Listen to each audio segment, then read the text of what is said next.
Quatrième volet de la saga des Roms. Le nomadisme et la scolarité. Le nomadisme pour les gitans est fonctionnel à plusieurs égards. Il est une partie de son identité et autorise l'adaptation et la souplesse. Il permet la cohésion sociale. Trois aspects indissociables dans ce contexte. Élément constitutif de l'identité, le fait d'être voyageur permet de s'opposer à celui qui ne l'est pas, de se différencier du gadjo ou payo, non gitan. Le paysan, le sédentaire, l'enraciné. Le voyage est un symbole et un honneur. Nous sommes des voyageurs. Cette détermination identificatoire nécessaire et suffisante dans la bouche de celui qui la prononce pour tout expliquer. Pour les gitans, il n'existe que des pays d'accueil et pas de pays de retour possible, ni de pays auxquels avoir recours même de façon symbolique, car nous sommes un peuple sans terre, sans armée, sans finances propres. Le territoire du gitan est en lui, et les frontières ne sont que psychologiques. Les conditions d'existence, la volonté pour les intéressés, sont de garder leur culture et leur indépendance. Le type de scolarité proposé aux enfants jusqu'à aujourd'hui fait que le système scolaire fut et demeure pour une grande part des parents nomades même sédentarisés comme un élément de coercition parmi d'autres. Une aide efficace peut être apportée à notre communauté qui modifiera par le bilinguisme par exemple dès l'école primaire les conditions d'acceptation de la scolarisation. Il est bien certain que c'est par l'orientation des programmes scolaires et des pratiques pédagogiques que dépend pour une part non négligeable l'ouverture de la voie royale au développement culturel des enfants gitans, nomades ou sédentarisés, de leur reconnaissance, mais certainement pas de leur disparition. L'éducation. L'enfant est l'espoir et la principale richesse de la société dite exigane. Traditionnellement, il grandit sous la responsabilité de la collectivité et est traité au sein de la famille sur le même pied d'égalité que les adultes. Très vite, le garçon manipule l'argent et acquiert ainsi les fondements d'une personnalité tournée vers l'acte commercial, alors que la fille se prépare à son rôle de femme et assume nombre de tâches ménagères. Mais la scolarisation des enfants fait aussi l'objet d'un enjeu majeur pour cette société, car malgré l'obligation scolaire, un illettrisme massif et persistant place de ce fait la majorité des jeunes membres de la communauté en marge des circuits de production. La vie des gitans, manouches, roms, sinti, yéniches. Non seulement ils se marient entre eux, mais encore à l'intérieur d'un même groupe. Celui ou celle qui épouse un étranger peut être exclu du clan. Ils ont perdu de leur origine. Conserver le système des castes pures ou impures, et les mariages ne se font, en principe, qu'entre gens de la même caste. Ils se marient très jeunes, ce qui explique que plusieurs générations peuvent cohabiter dans la même caravane ou dans un même appartement. Les plus grandes fêtes religieuses sont la Saint-Georges, le pèlerinage qui fête la Sarah la Kali ou Sarah la Noire, en mai au Sainte-Marie de la Mer où ils viennent du monde entier, bien qu'ayant adopté la religion du pays où ils sont implantés, ils gardent les pratiques magiques. La notion de bonne ou mauvaise chance demeurant primordiale. N'oublions pas la fête de la Saint-Jean pour le solstice d'été. L'origine du nom Rome, que se donnent la plupart de ces peuples, pourrait venir de Rama, le héros légendaire de Ramayana. Un grand nombre de noms usuels viennent directement de l'Inde comme Yano, Buva, Mondari pour les hommes, Kali, Kopala, Puturka pour les femmes.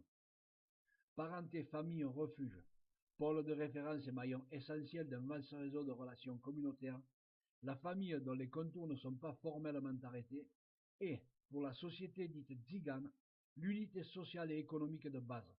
C'est à partir d'elle que chaque membre construit sa représentation de l'univers social auquel il appartient. La cellule familiale s'insère traditionnellement dans des ensembles sociaux plus vastes, tant la compagnie pour les nomades, ou la moala, qui est le quartier des sédentarisés, dont elle tire beaucoup de sa cohésion et qu'elle continue à dynamiser. Le mariage dans la communauté.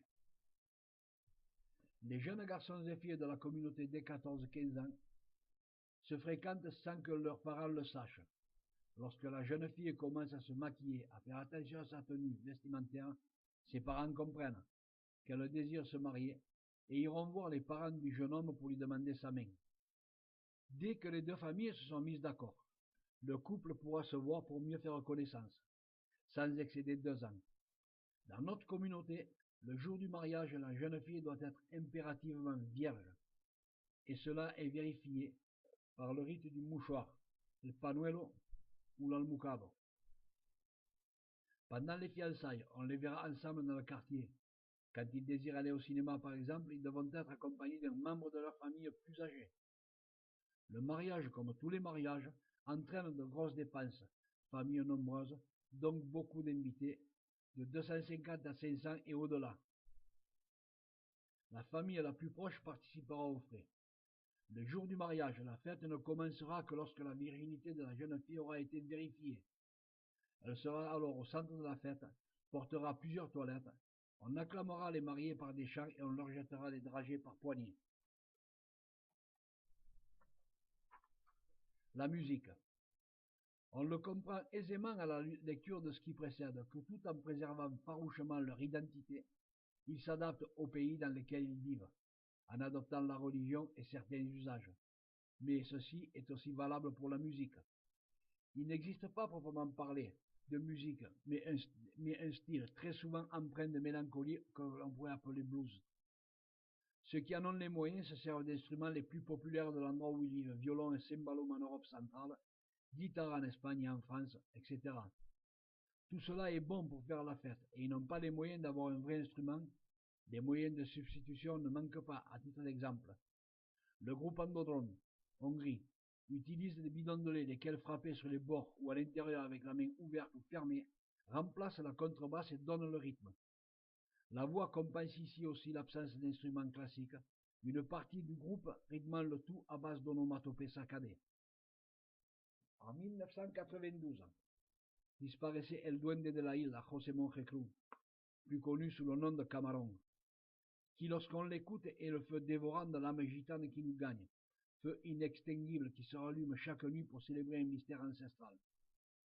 En 1995 nous quittait Ojok Marstein, animateur du groupe Puro Simplo, grand musicien manouche de l'Est de la France, sans oublier l'immense Django Reinhardt. Ceux qui ont eu le privilège de les rencontrer connaissent les différences musicales de nos populations.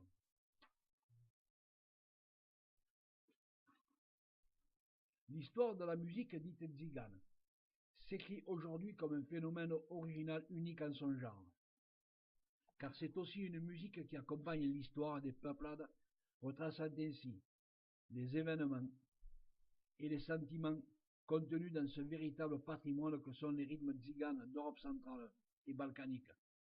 Le flamenco cantejondo explique en Espagne le fondement de la musique, les rumbas salsa afro-cubaines, sans omettre le jazz manouche, desquels se dégage une sensibilité, une vision du monde, enfin une manière d'être véritable expression d'une culture vivante. Comme tout mouvement artistique, elle a engendré de grandes figures. Andodrome, sur la route. Le groupe d'essence bohémienne a vu le jour à Budapest en 1984. Ses membres venus de secteurs différents de cette population hongroise si diverse présentent une gamme de variations musicales telles que leur haut niveau en tant qu'exécutants présente cette musique traditionnelle comme un authentique chemin vers la modernité.